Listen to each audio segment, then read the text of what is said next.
Hello, and thank you again. My name is Joel Weber. I'm the editor of Bloomberg Businessweek. They didn't tell me that I had to follow up on that. Being behind a physicist is a challenge, I think. But that last map that he had up there, I just see through it because it just looks like a great vacation plan. A joke. That was phenomenal. So, as you may have noticed, you're here at the Year Ahead event. There are copies of our issue, The Year Ahead, which helps inspires and program this event, which we also do a version of in New York. And I wanted to talk a little bit about this issue, and then I also wanted to talk about Businessweek. So you'll notice a few things in here. If you haven't had a chance to flip through it yet, please grab a copy on the way out. They're free. They won't be free after you leave. So there's an incentive to get it now. There's a few ideas in here, and the way that I approach Businessweek, and this speaks to the power of Bloomberg. We get to talk to really smart people. We get to use incredible data. And this is all part of what makes Bloomberg Bloomberg. What we try and do at Businessweek is tell a bigger story. Because we believe in the power of story. For millennia, it turns out, humans have been sitting around campfires telling stories. And it turns out that business is probably the most powerful story of all. So one of the things you'll find in the year ahead are big ideas. Some of which come from talking to people not unlike yourselves, who are incredibly smart. There's a favorite one of mine that you can find on page 32, conversation with David Siegel, who's the co-founder of 2 Sigma, which is a quantitative hedge fund. And Mr. Siegel is a really interesting guy because he's got one foot in technology, he's a technologist, and he's got another foot in finance. And we asked him, what are the topics and ideas that, when you look ahead to next year, are interesting you? And he said, American tech has a problem. There's going to be a moment in the near future where regulation probably becomes a thing. And he said, I sort of sympathize with that because I've got a foot in technology. But as a hedge fund, I actually think there's a solution that they maybe haven't thought of yet, which is something called FINRA in the U.S., which is a self-regulating entity that governs financial companies.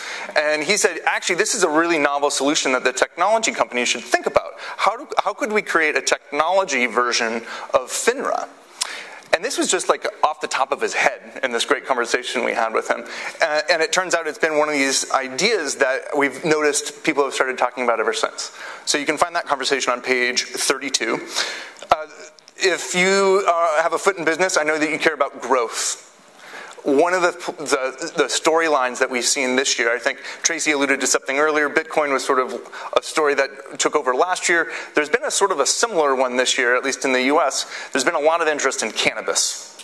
So you can look at page 39, you can learn more about how the cannabis play is sort of evolving. The difference that we notice is that there's actually real companies with real revenue, and you can open up the hood and look at what's working, what's not. There's a company called Canopy, which has just been in full-on acquisition mode, and then has had large investments, including from Constellation Brands, which puts $3.8 billion insofar this year. So we think that this is just beginning. It's a trend that will continue to evolve, something that really interests us next year. And one of the people that we spoke to, he sees it being eventually becoming a $150 billion industry. That's just for legal marijuana. And it's just kind of getting started now that Canada has legalized it. So U.S. still remains a hodgepodge, a quilt, if you will. But Canada has become a big sandbox. So that's a story that we're interested in. And the last one that I'll leave you with, I was up here earlier with Bo-Young Lee of Uber. We think next year, despite all the market volatility, fears of recession, we think it's a big year for IPOs. And these are big IPOs. Uber might be one of them. Lyft, one of its main competitors in the US. Slack, Airbnb. These are unicorns. And they've been in the private markets, living a great little life in the private forest that unicorns get to inhabit. And now it seems to be like will they leave that forest? and what does it look like once they enter the public markets. I also encourage you, David Dwyer was up here, I'm a colleague at Bloomberg Intelligence. The back of the magazine, you'll find 50 companies to watch. In addition to fast retailing, which he talked about, we also highlight SoftBank, which is on the list, another Japanese company, which has an IPO coming up too. So then I want to talk about sort of the journey that I've been on with Businessweek. I started as editor in January and really started to take this idea of how do we take the best of Bloomberg and the best of Businessweek and bring them together. And what I've really tried to do, flip over here to some covers, is harness something that I call business Zeitgeist. So every week we get to put out the magazine, and I think of this cover that we do as basically the most valuable real estate in all of Bloomberg. And it shows us how we can connect with business, but in a different way than what you get anywhere else in the world. And I think the magic of covers, specifically, comes from the harmony that you get when you put design, editorial, and photography together. And what you'll also notice is that we'll do, because Bloomberg is a global business brand, we harness that, but then we speak to you locally. If we're going to do a Wells Fargo story called Does Wells Fargo Have a Plan? That won't resonate here because Wells Fargo is a US company. So we'll do a European cover and also an Asia cover. And we'll basically try and do that every week because we want to be a global business brand, but we know that in order to do that, sometimes we have to speak locally. And then sometimes we'll just do amazing stuff. And if you didn't laugh at this, I want you to take a moment and go ahead and just laugh because it's really funny. But what I like the best about this cover is that it says so much other than what's actually said there.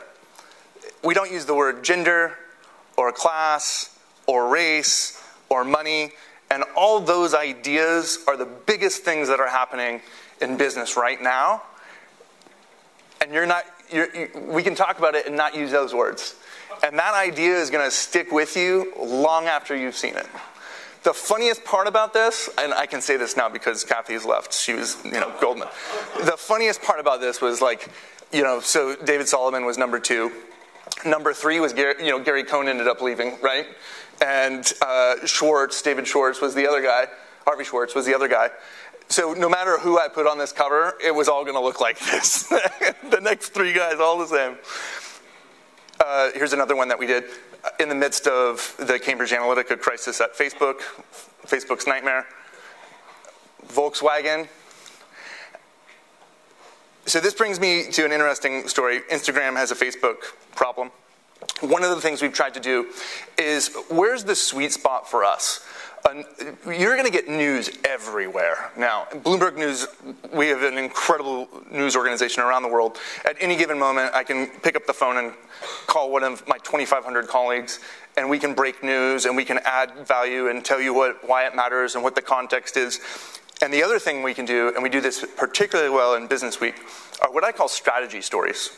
So right as Mark Zuckerberg gets to testify on Capitol Hill, and talk about the Facebook scandal, we happen to have this story in our pipeline, and it was all about Facebook's growth strategy, which isn't called Facebook, it's called Instagram. And now Instagram has to deal with the Facebook problem. We ran this story in April. It's still the story of Facebook. And so we were way ahead of that, and I think that speaks also to the power of Bloomberg. Because we have the data, and we're looking at things far before anyone else, which gets me back to why I think there's a couple nuggets in this issue that you want to grab on the way out. In the midst of that, there was a question. I'm making people laugh. This is good. There was a question that was asked of Mr. Zuckerberg while he was on Capitol Hill, which was, do you know who Palantir is? And lo and behold, I don't think anybody really knew who Palantir was at that moment, but this is Peter Thiel on the left. It's his startup. And we had a story ready to go that was all about Palantir. So the question was, do you know Palantir? Because Palantir knows you. And boy, that one on the right just looks as relevant today as it did then, although I don't think it's going so well. So YouTube, the business of equality. I view all of these covers as an invitation to take part in a business conversation that is better than you're going to find anywhere else. That's yet another one. Notice the asterisk, and then there's really fine print on the bottom.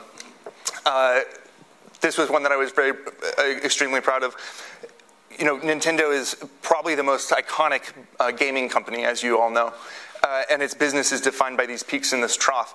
And so this was a strategy story about how do you manage that business when you're faced with that reality. Sometimes we have some fun. This is an investigative story called the Brexit Short about hedge funds were potentially profiting off of the Brexit vote. And the theme of the issue was the heist issue, which I notice is just something that when you look at data on the terminal, people love heists. Like, we had this great idea, we were running this great business, and then somebody stole something from us. How did that happen? So we dedicated the whole issue to heists.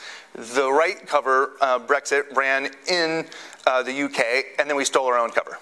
So trying to have fun with ourselves. And, you know, when I look back on the year, I think stories like, man, we've got one really good guy who's laughing up there.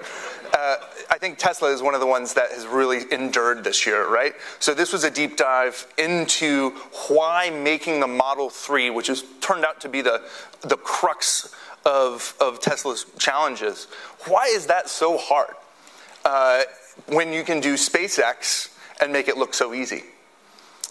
And then the trade war happens. That's actually the biggest story of the year. This, I think, was more relevant than ever. Look at the little U.S. off by itself. We wanted to talk about the business of space.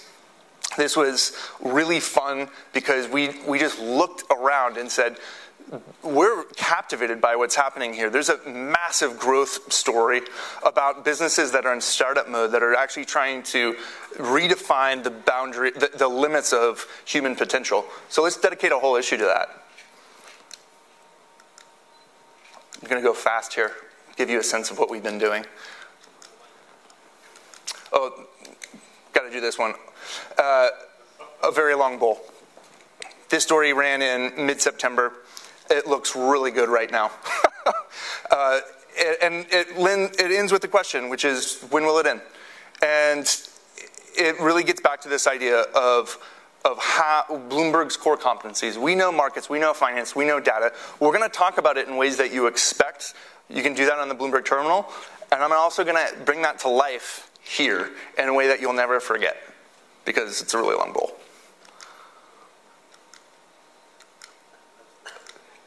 There you go. Thank you so much.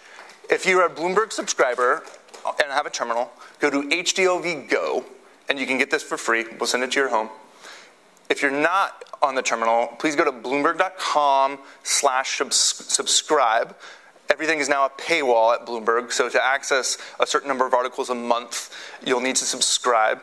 And as added value, we'll throw in the magazine too, so you can get that at home.